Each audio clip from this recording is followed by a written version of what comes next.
say at this early stage that I think resilience is actually the wrong word. And I say that because when we talk about resilience and we say that when something happens and then it bounces back and returns to its original shape, I think that's wrong. Because whenever we have horrible moments, you never turn to the original shape. You're never the same again. And so there needs to be a better word. I don't know what that word is, other than being polished. And I think life's about polishing your spirit, right? It's being faced with adversity. It's overcoming the inherent nature of you and the events that happened to you and how you were brought up or what you were faced, and actually growing from it and polishing yourself into a better person. And so the question isn't the power of yet, the road to resilience, it's the road to yet and the power of you growing. So just I wanted to bring that caveat there before I move forward. So my first sort of lesson that I wanted to share today is this kind of really stark, horrible statement that life does not owe you anything, right?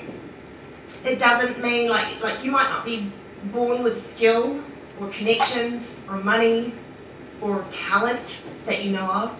Life doesn't tell you, hey, you're born, let's make you amazing. Like, it doesn't actually owe you anything.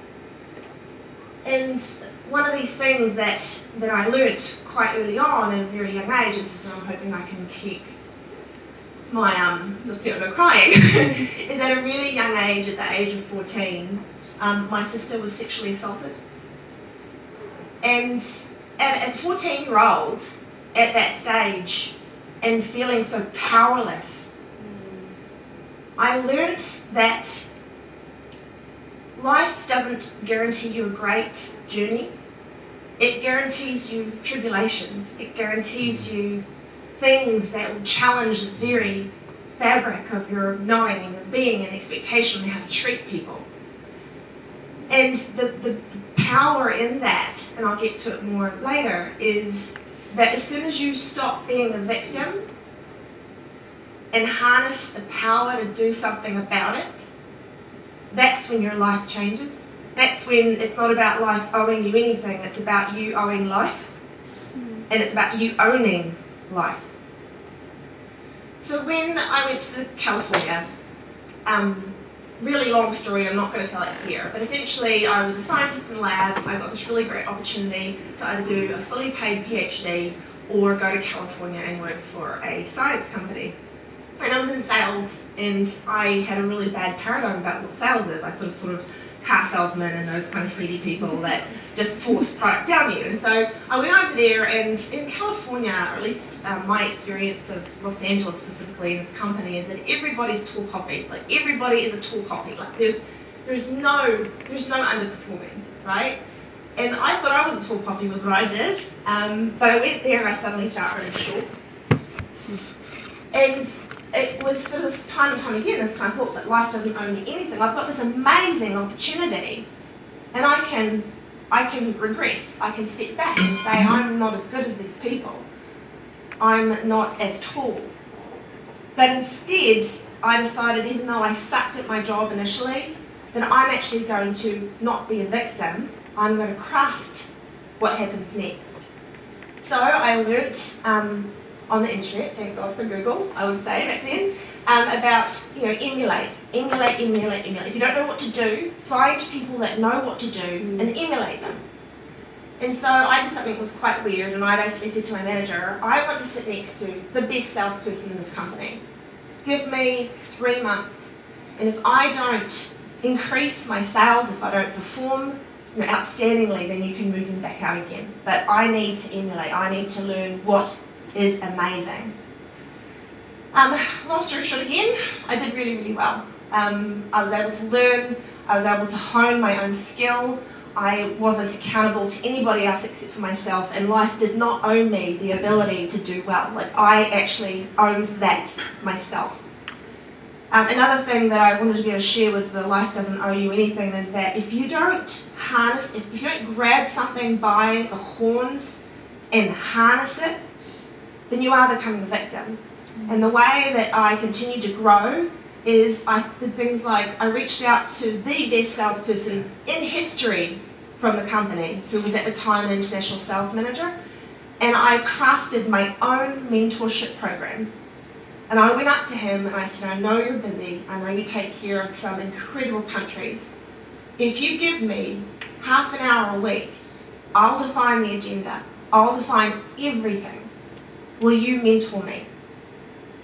And that worked. So what I'm trying to get here is that if you don't take charge of your life, no one's going to help you out. Like, it's one of those things, you can't go into life thinking that, oh, I'm going to have lots of help. You can't do that. You have to say, you know what, I own my life. Nobody else owes me anything, but I'm going to own it and find it and build it for myself. And so that's just sort of two stories in the US that I was able to take charge and do something that nobody else had done because I decided that it was my life and I own it, nobody else.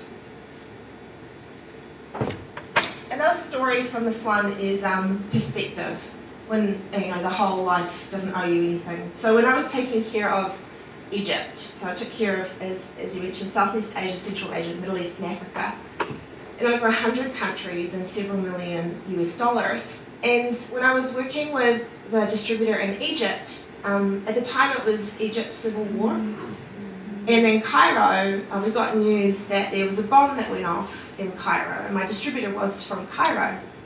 And so the very next day I called him, and I said, Mr. Saeed, are you okay? Is everything okay? I heard about this bomb, and it sounds horrific.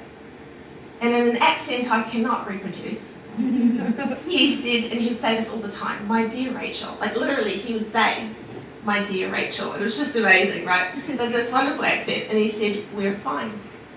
And then he started talking to me about some deal he was making with some local company and that he needed overnight shipment and all these weird company things that he talked to me about. And I couldn't help myself after that conversation sort of came to a close, and I said, well, you need to tell me more about this bomb. Like, is everybody okay? We're not hearing a heck of a lot over here, but I know that it was bad. Where were you? Is your family okay? And he said, Rachel, I was walking my granddaughter home 2 blocks away from the bomb.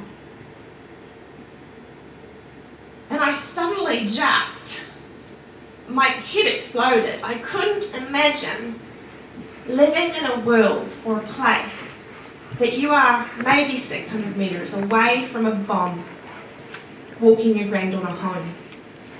And the fact that he could stand there, or whatever, sit there, whatever he was doing, talking to me on the phone, and actually talk to me about business like nothing happened, just blew my mind. Here I was sitting in my little ivory tower in Los Angeles, going home to my 2-story beautiful house with my family and having lovely meals and having opportunity like I could never believe in California.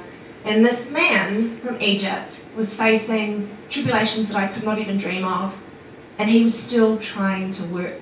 And I asked him, I said, how can you possibly be talking to me about work when you and your granddaughter nearly died? And he said, Rachel, we have to work. How else are we supposed to feed our family? How are we supposed to keep them dry and warm and loved? We don't just keep going. And my family is not alone, everybody else is doing it too. And so it sort of put into perspective this whole kind of life doesn't owe you anything. It doesn't owe you where you live or where you're born. It doesn't owe you the family that you have, whether you have an abusive childhood, whether you are a minority that is automatically biased against, whether you live in a war-torn country. What's amazing from that story and validated my story is you just got to make the most of it and hold on to the bull's horns and go for it, because that's just life. Life is made to be challenging. So that's just another story. Harnessing the right emotion can be powerful. Now, I've already mentioned about my sister. I don't want to repeat it because little ears listening. When that happened, I hated that she was a victim and didn't feel like she could actually press charges or that she had the right to. And so as a 14-year-old, at that point, and I know this looking back, what it grew in me was a sense of accountability and a sense of justice. And it wasn't until much later, when I was doing my Masters in Science, that I crafted an opportunity to develop testing methods to detect sedatives in hair and nail samples. So when victims are drugged and then assaulted, then even if they're out of it and they can't go see a doctor to get their bloods taken, that as long as their hair is, basically you can see and diagnose what drugs they had in their system during a specific period of time. And so during my thesis, that's what I created. And it is now being used by ESR, which is the main forensic science company in New Zealand, to help support putting perpetrators away, and also helping to deal with custody issues where family members may say they're clean, but in fact they have, like I've got maybe 2 years of drug history in my hair right now. So harnessing the right emotions and being determined to make a difference because of things that happen to you is so important. And that's where, I'm sure with you, Greg, that having that resolve and having that happen and saying to your sister, I'm going to do everything for you, harnessing that emotion in a way that gives you determination to succeed despite the odds against you, that is resilience. That is almost the power of yet. Because in reality, at that point, harnessing those emotions can make you strive and keep going and push down the accelerator pedal far longer than anybody else would possibly have done it. I'm just making sure I've got my other story. Oh, you know when it just waits for your fingerprints? Like, it's not happening. Just messing with you. Totally messing with you. There's been a great quote that I heard lately. It's actually, can you cover her ears, little girl? She's not in here. Okay, great. So, I'm not a profanity girl, but I've got to say this book title is way too good. So there's a book called The Subtle Art of Not Giving a Fuck. And one of the great gems from that book is you are defined by what you're willing to suffer through.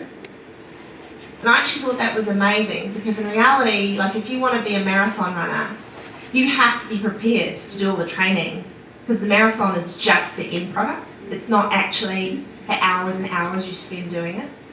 And so I love that that saying was put up in the podcast or the book, is because suddenly I feel so much better about not being a marathon runner, because I'm like, it's just because I don't care, and I actually don't give a fuck about running 20 kilometres. Like, it actually made me feel better. I'm like, actually, yeah, there are lots of other things that I give a whole hard fuck about, but it certainly isn't running. And so it's actually giving a whole bunch of vindication to follow what your passion and drive, and the thing that fires you, and the emotion that you have that you can harness to do something great, because then you can wipe away all the stuff that you actually shouldn't give about. I'm not actually going to say, I feel like I've said it way too many times. Alright, it's not what a lady does. I'm not really a lady. Alright, I am female, but anyway. I just realised what I said. Alright, the last point I wanted to bring up, and this is really in the technology sector, but it's still about resilience, because I think as young leaders here, youngish leaders, that we all need to hear it. You know when your mom, if you were really lucky, your mom or your dad or a loved one said to you, you are so special and you have a lot to give to this world. Okay, some of you might be like, yeah, but I don't want to admit it. Alright, so when a loved one says that the world is your oyster, or that you are so unique and you're going to do special things, I actually want to put a couple of filters in front of that.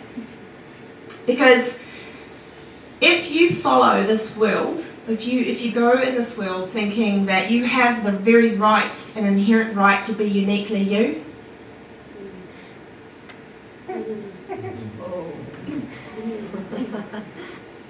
There are some leaders in this world that are very uniquely them. Granted, their wigs have been shifted. But the point I want to give here is something I like to call the hierarchy of being.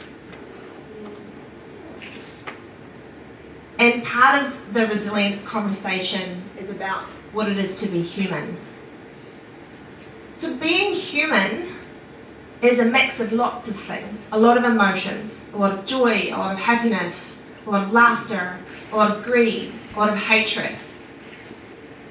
There are so many parts to being human that can be so good and so bad.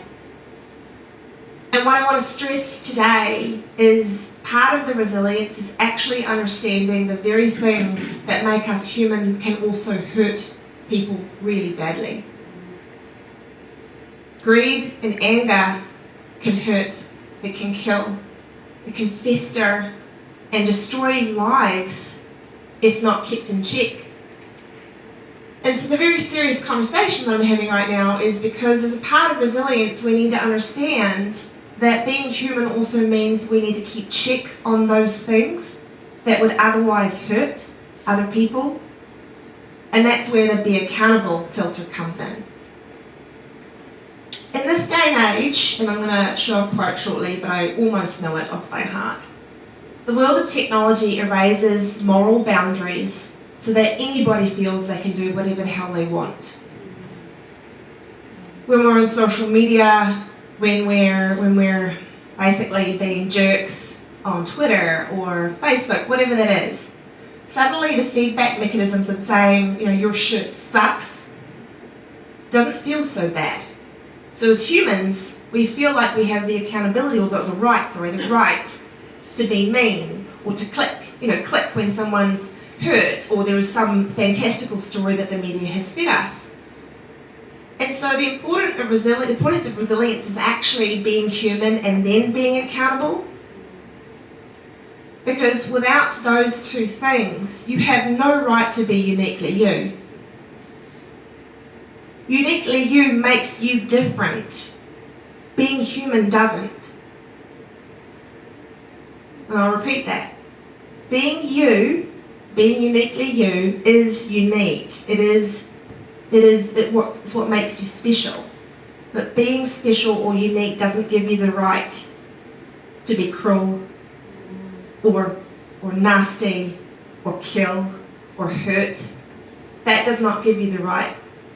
And so being resilient is also understanding the filter and the accountability checks that we need to have as humans to enable our uniqueness to shine and do good rather than hurt. And this is the quote. In the world of technology, and this is where I'm most comfortable talking, and being in the space of artificial intelligence, there is an enormous amount of responsibility that comes with the power. And the beauty of my path is that I'm so viciously passionate about doing right because of the things that formed me, like with my sister. At a very young age, I felt that justice was so important and doing what was right was more important than almost anything. Now, is that always the best attitude? Maybe not, because being right doesn't give you the right to therefore exert that over everybody else. But it does mean that we have to be considerate and accountable to the things that we're moving forward with, and that's technology, which removes us so greatly from accountability that we actually have to make our own human checks and balances and stay resilient in our resolve to be accountable as well as being uniquely you. And so I'm going to repeat this because I think it's so important. Paraphrasing. Technology often erases the moral boundaries, enabling anybody to do what... Actually, I completely screwed that up. You can read it. I'm not even going to try that one again. But having said that, I just wanted to run that through to you guys and girls, because resilience isn't bouncing back to the original shape. It's bouncing back to a better shape. That's you. and understanding that we have to be accountable in that space. So that's actually me.